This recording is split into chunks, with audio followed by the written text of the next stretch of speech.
ความสูงก็เอาประมาณจัก20 เซนกับพ่อเนาะทุกคนเนาะเพื่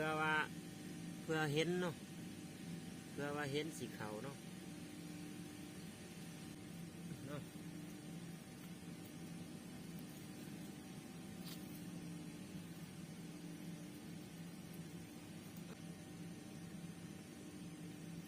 นี่เนาะทุกคนหลังจากมัดตัวนี้แล้วเขากะสีห้าไม้มาเห็ดมอนมันเนาะทุกคนเนาะไม้เขาเสียดมอนมันเนาะ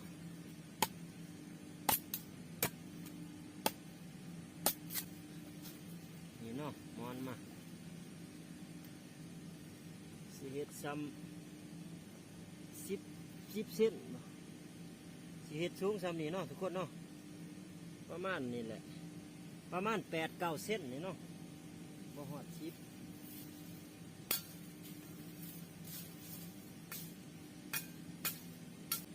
ครับเนาะเนาะคนเนาะ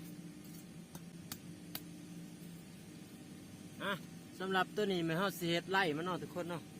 ตัวนี้เป็นไล่ขัดเนาะใส่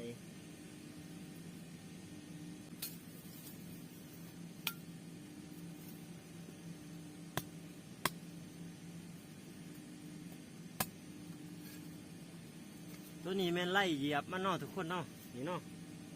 ใส่บางนี่เนาะเนาะทุกคนเนาะหลังจากได้โต้มันแล้วเนาะได้โต้มันแล้วเนาะทุกคนเนาะนี่เนาะโต้มัน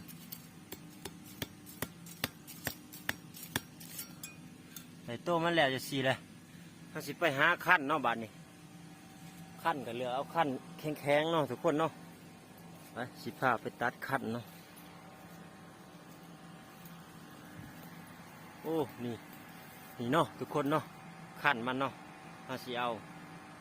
นี่เนาะทุกคนเนาะได้ขั้นมันแหละ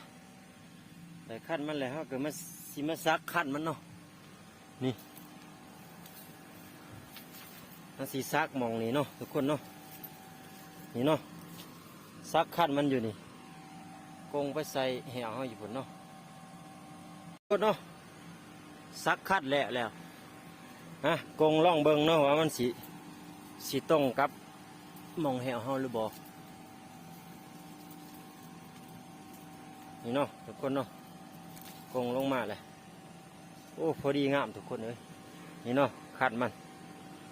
ได้คัดแล้วบัดนี้สิเฮ็ดเสือกเนาะบัดนี้เนาะนี่เนาะไล่เฮาตัวเฮาสิมัดใส่เสือกทุกคน